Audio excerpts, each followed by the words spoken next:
Hey everyone, Daniel Boone here. Today's video features a tournament matchup against the player Snacco from Avalanche, running Orlando, Stern, and Ramza against my Aziza, Sid, and Ayaka team. Snacco is also joining me here in voice chat today. Thanks for making it, man. Thank you for having me once again.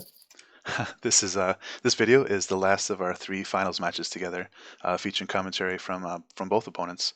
Once again, we're gonna start by taking a moment to go over our teams before jumping into the match itself. On my end, as went with the same decision as the rest of the tournament, sticking with the same evasion-based party, with that party agility, luck, and flat-out evasion. Ziza's running thief, Sid is samurai, and Ayaka is time mage. I'm running a team of beefy slashers with Stern, Sid, and Ramza. The Odin card for a unit, full target resist, slash resist from the Iron Giant card, and slash attack from Secret Orders. And man, I'm still so impressed by your setup. It's super hard and such a fun fight.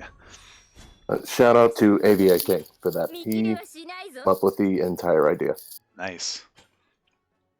Really good builds. So as you can see here, just kind of starting the match like I usually do. I already kind of am familiar with your team setup, so I don't really have to look at their stats too much at this point. We see that we're kind of in the same positions that we started with. And so, yeah, let's see how we kind of perform this in this third and final match. I moved my units over just one, and I think because of that, there was no Steelheart possibility turn one. Yeah, I don't usually like overextending that way too. So, but yeah, that was a smart play. At this point in the finals, it's getting close to like I think about 2 o'clock in the morning. So, and I know we're both tired, so that's definitely affecting our play style. It affected time management and our judgment calls in this match for Yeah. sure. And what I do here is just go ahead and take the high ground because I had a feeling time or Steelheart might not reach up there. Yeah, and it worked for me the first match.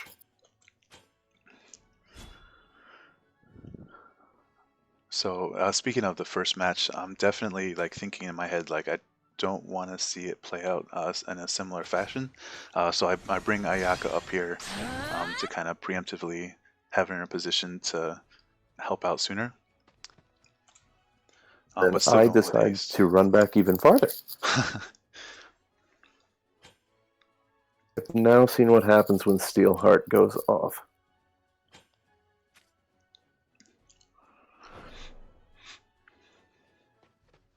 All right, coming up with that shout, I think, at this point. Building that AP like we do in these crucial first turns.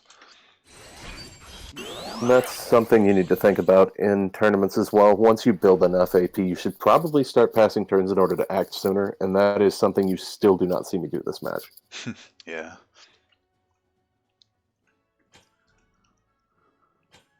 Just buff illusion here and pass the turn to you.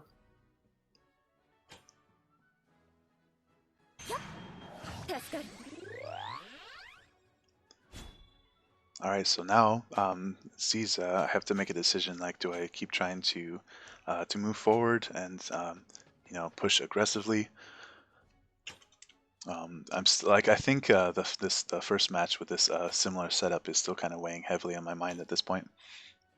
I don't want to overcommit, so you see me coming around on the right side of this pillar and going for that chakra TP regen. I think I come back over to Sid. Oh, I almost ran out of time, so I'm like, I don't have time. I'm just gonna buff myself and kind of hopefully face my opponent. So here for me, more the second match loss was sticking in my mind, so I just wanted to get as far away from your units as possible. Yeah, and I well, think just build AP here again and again and again. so yeah, while building up the AP to make the plays necessary for later on. Absolutely. I always enjoy seeing Poison Mist go off. It's a lot of fun That to backflip just or jump front around flip. the map. So here's kind of when I get the impression, like I see you disengaging on the high grounds, and I'm really starting to weigh my options. Like, do I really want to commit to this again? Kind of leave myself open while I'm trying to climb these heights. Checking the range on your Ramza. I'm sure like Ultima is gonna happen soon. So really, I'm just like I think I'm gonna buff and kind of pass. I think that's the Looking smart decision backwards. there. It's not even looking at the explosions that are about to happen. Say with how tired we were, I think I did that a few times as well. Stopped looking straight the opposite direction. Okay, moving back, and I just drop another out the next turn as well.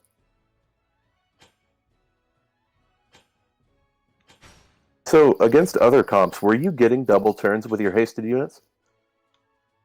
Yes, it kind of depends on the agility involved and the turn order. I try to be attentive to who's going next when it comes to which unit to charm. But I believe, and by passing, I was able to get that double turn off sooner. Because I never saw it completely go off against me, but you definitely got more and more turns as time went on. Yeah, it's interesting how the difference in agility can really build up over time.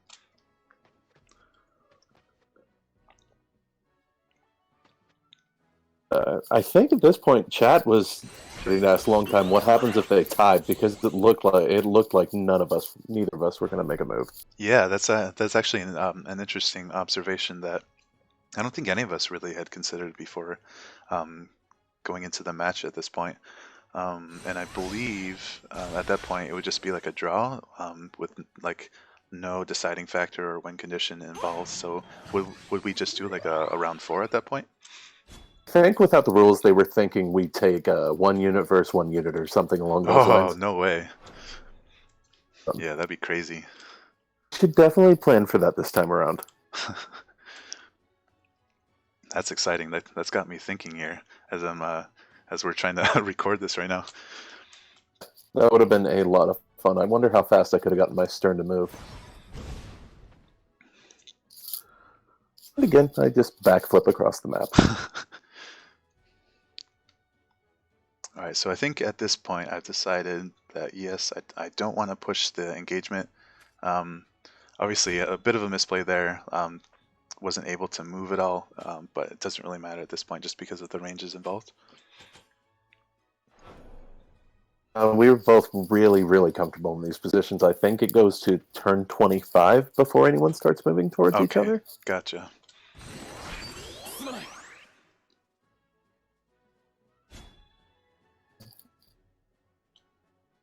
So while I'm passing my turns here, I'm still trying to decide like how are we going to finish this match? I didn't really see it coming out to a draw. So I'm still trying to figure out like what the best advantageous position is if you do decide to commit to the attack. And I think I settled on drawing you towards high ground rather than going down myself. Because once I'm on a level playing field with that Zisa and I do not one-shot her, it is pretty much over for me.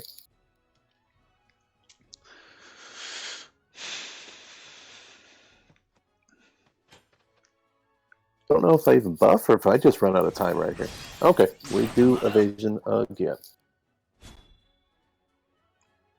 I do have to wonder though if we were playing or like earlier in the day, like how this, like would we have committed sooner or, like how different this match would have went. I think But if our obviously, heads were clearer, we may not have committed at all. yeah, right. I may Like not have committed at all. so, yeah. So speaking of committing, I think this is where you kind of start to move forward with Stern at least. What do I do here? Man, look at I that think AP. that's just an AP builder. Yeah, look at that AP pool. 76. That's enough for at least 2 hazard breaks, right? Hazard break and a fatal thing, I believe. Oh, nice. Yeah, I didn't even think about the limit break. I think next turn I decide to force action because I don't want to get shit from chat. And so I Right, jump yeah. Stern all the way across the map, I believe, here. So I think I was caught a little bit out of position by your committing to engaging at this point. I think I was kind of like in the middle, like in my mind, I was in the middle of kind of like kind of establishing the high ground myself. So having Ayaka right there, I think I would have rather kept her on the low grounds and kind of more towards the pillars.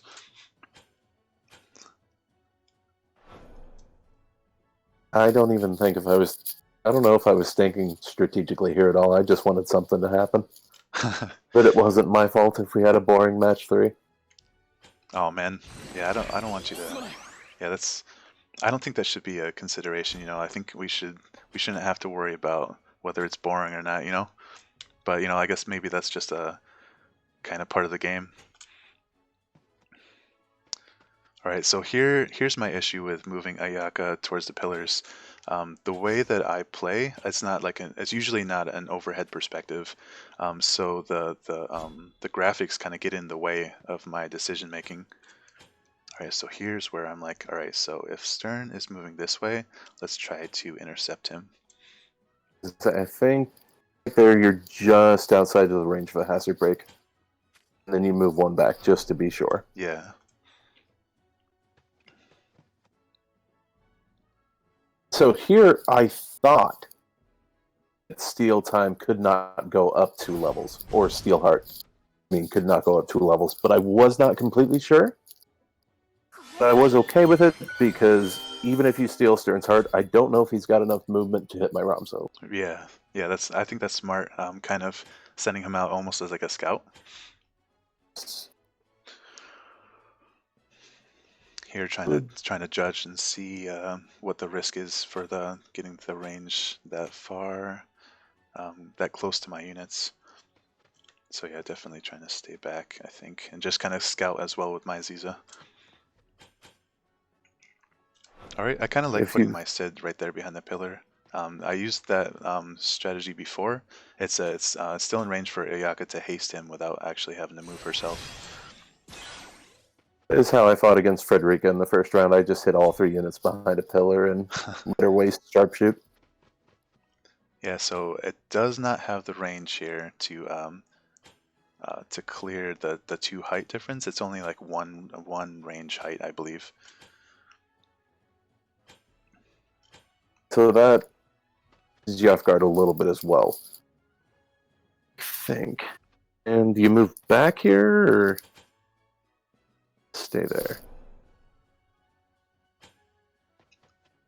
Do you have an evasion buff up at that point? I think I just recast Shadowcast.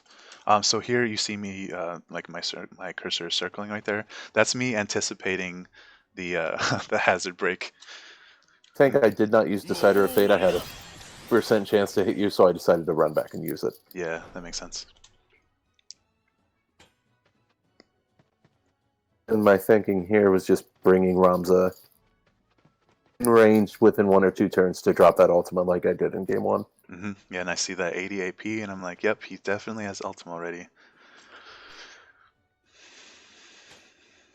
Goes back again. I think I had a little too much AP stored up here and have gotten more turns faster. Had I not been buffing. That shout range is just still so crazy. It's absolutely ridiculous. It's like a favorite Medina skill OB. in Guild Wars.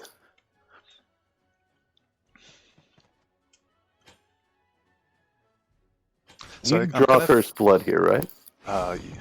Yeah, I don't know. I wasn't even paying attention to the whole first blood thing. But yeah, I'm feeling a little safer engaging with Sid against Ramza.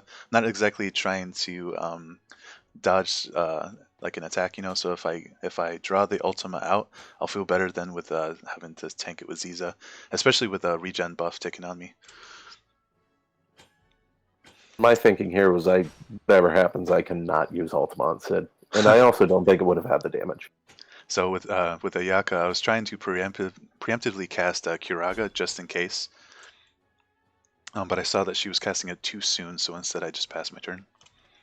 Has fast cast on, right? What's that? Has fast cast? Yeah. So she's casting too fast. So here I think I kind of put myself a little bit too. I engaged too close. As you can see, I believe I'm going to be in range for Ultima, and I wasn't paying attention to the ranges as much as I usually do, I think.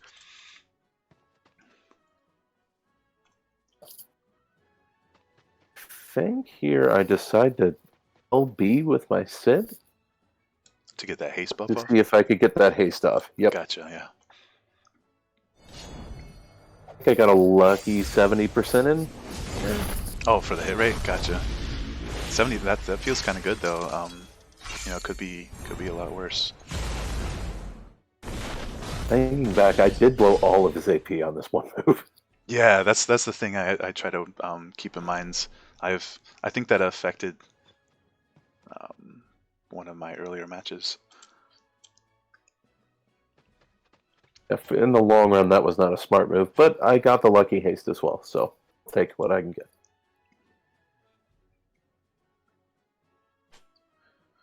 And here, I still wanted Stern out of range of Steelheart, and I wanted to position him to drop down after your Jisa moves here.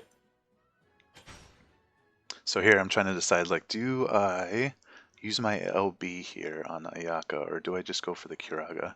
And I see the time's ticking down, and I just go for it. Because I'm trying to consider, like, how much time am I gonna be able to have to use healing, as opposed to like kind of trying to res Ziza, because I'm kind of anticipating the battle kind of heating up at this point with how our units are arranged. I think the LB is just the pure best option there. Because I could have used Shadow Blade to kind of regen the rest of my lost HP on Orlando right there, and I wasn't taking that into account. I think because of obviously lack of sleep and stuff. Never think of Shadow Blade until it pops up in the menu. Never gets used in auto AI and auto PvP. Disappointing. So here's me realizing, oh shoot, I'm in range. Because you had the option to place Jisa either behind or to the right of that pillar as well, right? I don't think I could have placed her behind it, but it was definitely to the right, yeah. So just one square too much to the left there, and that was it for her. Such an awesome LB there. These are the only two times I've used the LB in match PvP. This is the finals match right here against you. So here, hoping for a lucky crit. I think you get it. No, you don't. And I'm like, oh man, feels bad. All right, so how am I going to salvage this after not getting that? Could make me line up for Divine Ruination like an idiot. Right? I think I do, actually.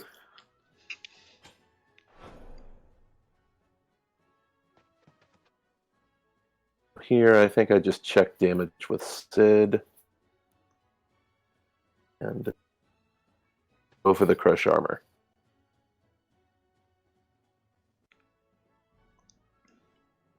Why not?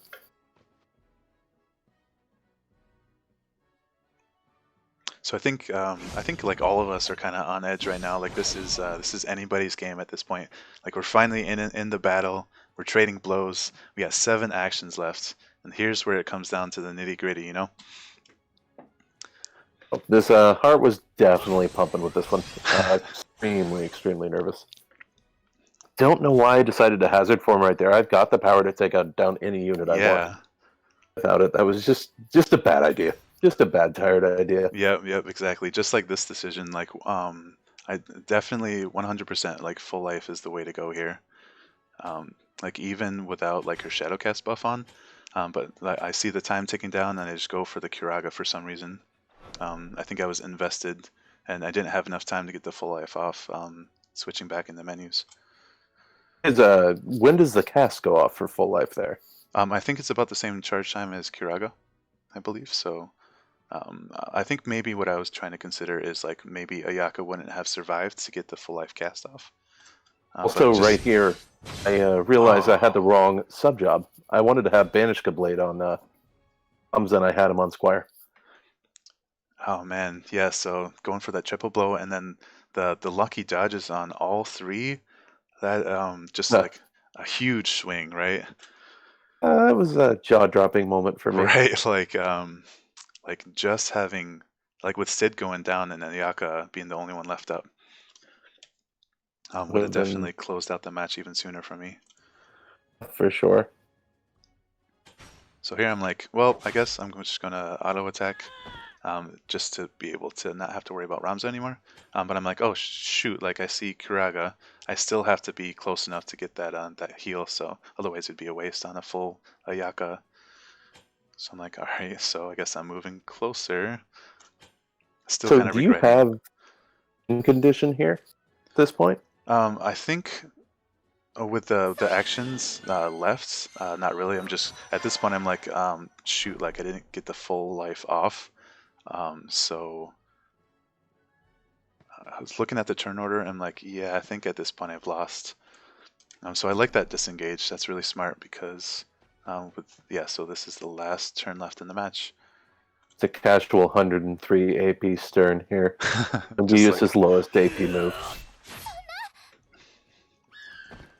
and I love and the JP voice actor for Stern just really gets in that grunt as he throws this little dinky shuriken that does amazing damage, right? Insane damage. All right, and Thanks to that's Odin. yeah. So yeah, and that closes out the match. So Snacco takes the third and final rounds. And just a crazy crazy 3 rounds, man. That was so enjoyable to play and to watch again. And I really appreciate you coming over and getting some dual commentary on this video. Huge thanks for having me. Shout out to Avalanche. Come join the Discord server. Have a banging public lobby. Yeah, And yeah.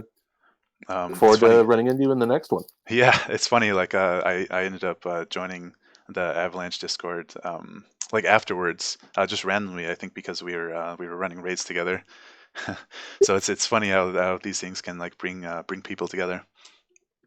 This game has a really, really good community. I'm really enjoying it.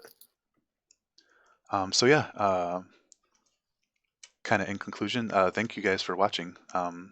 Thanks again for joining me tonight, Snacko, and like you said, shout out to Avalanche, and a shout out again to our good friend Longtime Twitch for investing the time and energy in organizing this tournament. You can find his and my Twitch channels in the description below. If you're interested in involving me in one of your matches, just let me know in the comments below, or you reach out to me on Discord as well. Like or subscribe if you'd like to see more like this, and because I'm definitely going to keep them coming. And see you next time. Thanks.